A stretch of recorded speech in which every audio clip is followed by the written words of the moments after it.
ओशो का असली जीवन एक जटिल और विरोधाभासी कहानी है। एक ऐसा जीवन जिसमें आध्यात्मिक खोज, तेज वाक्पटुता, बड़ी भीड़, मोहभंग और विवादों का घनघोर मिश्रण मिलता है। उनका असली नाम चंद्रमोहन जैन था और वे 11 दिसंबर 1931 को मध्य प्रदेश के एक छोटे शहर में पैदा हुए। बचपन से ही उनमें सामान्य रुचियों से अलग कुछ था। पुस्तकें, दार्शनिक चर्चाएं और जीवन के बड़े प्रश्नों पर विचार। पढ़ाई में तेज, बातचीत में धार और बहस में निडर, चंद्रमोहन ने दर्शन शास्त्र में अध्यापन किया और जल्द ही महसूस किया कि शैक्षणिक बातचीत और संस्थागत ज्ञान मौलिक अनुभव की जगह नहीं ले सकते। इसी खोज ने उन्हें उस मार्ग पर धकेला जहां वे आचार्य और बाद में भगवान श्री रजनीश के रूप में उभरे और अंत में वे स्वयं को संक्षेप में ओशो कहने लगे। ओशो की शिक्षा और प्रारंभिक जीवन में दर्शन का बड़ा प्रभाव था, पर उनकी दृष्टि पारंपरिक दार्शनिक विमर्श तक सीमित नहीं रही। वे कहते थे कि केवल ज्ञान से मुक्ति नहीं मिलती, वास्तविक अनुभव और अंतर्ज्ञान का होना आवश्यक है। इसलिए उन्होंने ऐसी प्रवचन शैली अपनाई जो शिष्यों को भीतर झांकने, साक्षी होने और प्रत्यक्ष अनुभव पर जोर देती थी। उनकी चर्चाएं अक्सर तीक्ष्ण, मजाकिया और उत्तेजक होती, पारंपरिक धर्मों, प्राकृतिक संवैधानिकताओं और सामाजिक बंदिशों पर उंगली उठाने वाली। यही भाषा और आक्रामक शैली उन्हें भक्तों के साथ साथ आलोचकों के बीच भी लोकप्रिय बना गई। वे प्रेम, ध्यान और पारस्परिक स्वतंत्रता की बात करते थे, पर एक ही समय में उनकी शिक्षाएं कामुकता, वैयक्तिक आजादी और भोगविलास के प्रति उदार रुख के कारण विवादास्पद भी सिद्ध हुई। 1970 के दशक में पुणे का उनके आश्रम एक बड़ा केंद्र बन गया। यहाँ दुनिया भर से लोग आते, साधना करते, उनके सत्रों में भाग लेते और एक नई तरह की वैकल्पिक जीवन शैली अपनाते। ओशो ने ध्यान की अनेक तकनीकियां विकसित की, जिनमें डायनामिक मेडिटेशन जैसी विधियां शामिल थीं, जिनका उद्देश्य शरीर और मन दोनों को सक्रिय करके भावनात्मक और मानसिक जकड़न तोड़ना था। इन विधियों की लोकप्रियता इस बात की गवाही थी कि परंपरागत ध्यान के शांत स्वरूप के अलावा भी एक तीव्र, जीवंत और फटने वाली ऊर्जा से भी आंतरिक परिवर्तन संभव है। उनके शिष्यों ने उनके प्रवचनों और मार्गदर्शन को जीवन बदलने वाला बताया। अनेक लोगों की कहानियों में मानसिक उलझने दूर हुई, नए आत्मविश्वास और उद्देश्य की अनुभूति हुई। पर जितना तेज उनका उदय था, उतनी ही तेज उनकी आलोचना और विवादों की आग भड़क उठी। पुणे में उनकी गतिविधियों को लेकर स्थानीय समाज और प्रशासन के साथ टकराव बढ़ता गया।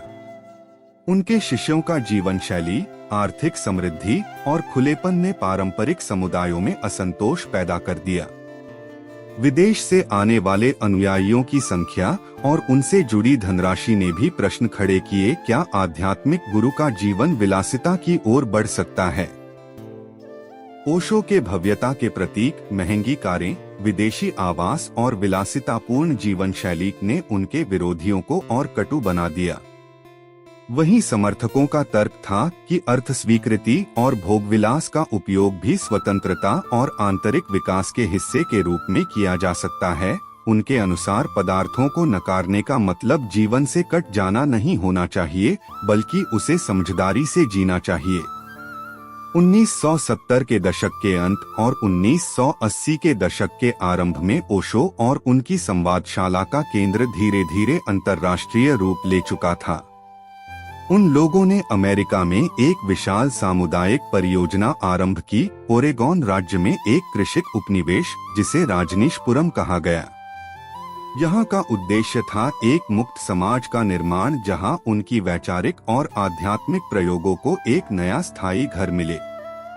पर यह प्रयोग स्थानीय निवासियों, स्थानीय सरकार और संघीय अधिकारियों से टकरा गया। राजनैतिक, कानूनी और सांस्कृतिक संघर्षों ने उस समुदाय को घेर लिया। स्थानीय नागरिकों के साथ तनातनी, भूमि स्वामित्व और शहरी नियोजन को लेकर विवाद चरमोत्कर्ष पर पहुंचे। मीडिया ने इन टकरावों को बड़े पर्दे पर दिखाया और ओशो मुहिम के बारे में बहस और भी प्रचंड हुई। राजनीशपुरम से जुड़ा सबसे जघन्य और काला अध्याय 1984 में सामने आया, जब अमेरिका के एक छोटे शहर में भोजनशाला में सल्मोनेला बैक्टीरिया फैलाने का हमला हुआ। सैकड़ों लोग बीमार पड़े और कई दिनों तक स्थानीय अर्थव्यवस्था और जनजीवन प्रभावित रहा। इस हमले की जांच में कुछ अनुयायियों का नाम आया और यह बात व्यापक रूप से प्रकाशित हुई। यह घटना राजनीश समुदाय के लिए एक नाटकीय और अपमानजनक मोड़ साबित हुई। संघीय जांचकर्ताओं ने पाया कि कुछ अनुयायी ही असल में इन गैरकानूनी कार्रवाइयों में लिप्त रहे। ओशो ने हमेशा इन आरोपों से दूरी बनाई और खुद सीधे तौर पर इस तरह की किसी साजिश में शामिल न होने का दावा किया, पर इस पूरे मामले ने उनकी छवि पर गंभीर धब्बा लगाया और कानूनी प्रशासनिक दबाव बढ़ गए। इन घटनाओं के बीच ओशो पर अन्य कानूनी आरोप भी लगे। वीजा उल्लंघन और आव्रजन संबंधी दस्तावेजों में धोखाधड़ी जैसी बातें सामने आईं। 1985 तक मामलों का जाल इतना जटिल हो गया कि अंततः ओशो को अमेरिका छोड़ना पड़ा। उन्होंने और उनके वकीलों ने एक तरह का समझौता किया और ओशो को वीजा उल्लंघन के आरोप में देश छोड़ना पड़ा। अमेरिका से निष्कासन और उनके अनुयायियों के खिलाफ चल रही जांचों ने उस परियोजना को तोड़ दिया और कई लोग जेल या निर्वासन की स्थिति में गए। इस मोड़ ने एक बार फिर यह सवाल उठाया कि आध्यात्मिक नेतृत्व और व्यक्तिगत जिम्मेदारी की सीमाएं क्या हैं। जब अनुयायी कुछ बुद्धिहीन, अपराधी या घातक काम करते हैं, तो क्या नेता की जिम्मेदारी बनती है और किस हद तक? देश वापस लौटने के बाद ओशो ने भारत में फिर से एक सक्रिय जीवन की शुरुआत की।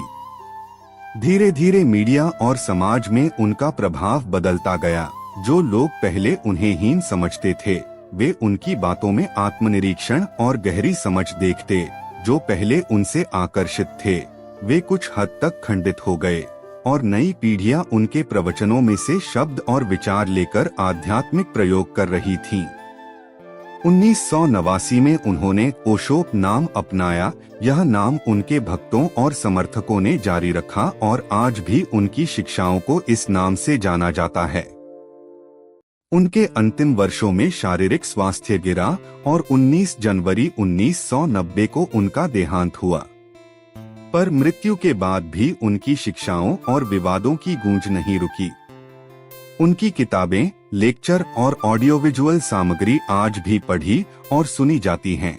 अनेक ध्यान केंद्र और आश्रम उनके विचारों पर आधारित हैं।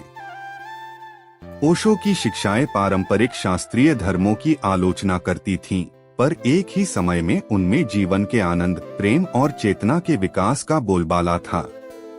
वे कहते थे कि धार्मिक रिवाज और संस्थाएं अक्सर मनुष्यों की स्वाभाविक स्वतंत्रता पर पाबंदी लगाती हैं और आध्यात्मिकता को अनावश्यक कठोरता में बांध देती हैं। उनकी भाषा अक्सर उत्तेजक और सामर्थ्यपूर्ण थी। उन्होंने सेक्स, धन और शक्ति के विषयों पर खुले ढंग से कहा, जिससे समाज के उस समय के रूढ़िवादी हिस्से में रोष पैदा हुआ।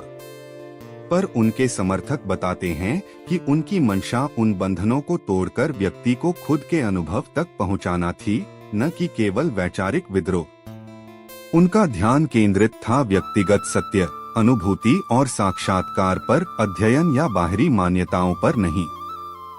यही कारण है कि उनके बहुत से अनुयायी उनका मार्गदर्शन जीवन बदलने वाला बताते हैं। उनकी विरासत में विरोधाभास ही उनकी जटिलता का प्रतीक बनी रही।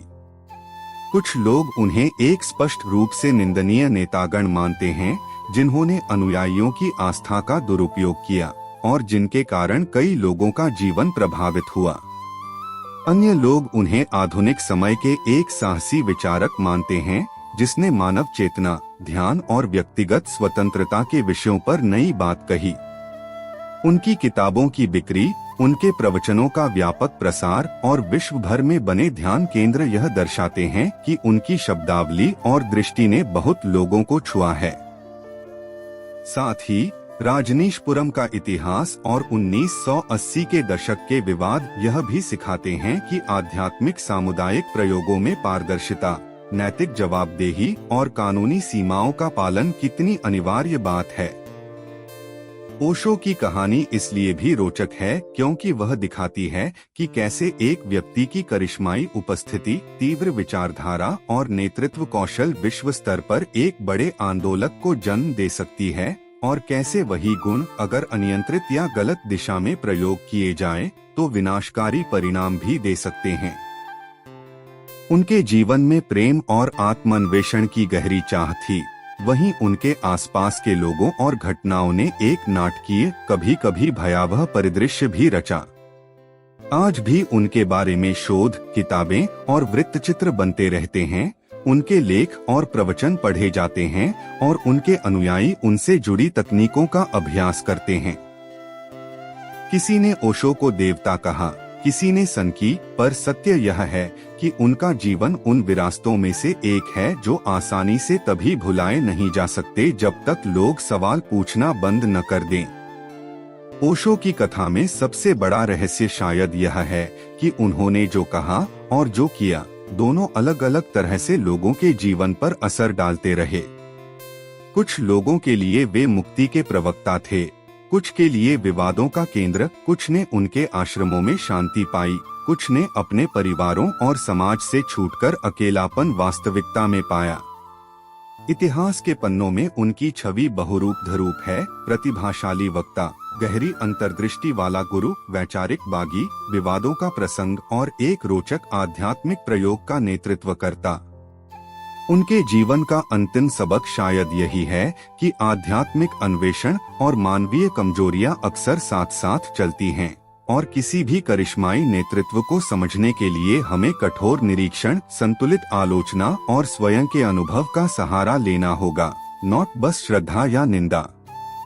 ओशो का असली जीवन इसीलिए रहस्यों से भरा है क्योंकि उन्होंने जो सवाल उठाए वे आज भी हमसे वही प्रश्न पूछते हैं, आप कौन हैं, आप क्या चाहते हैं, और आप अपनी असलियत तक कैसे पहुंचेंगे।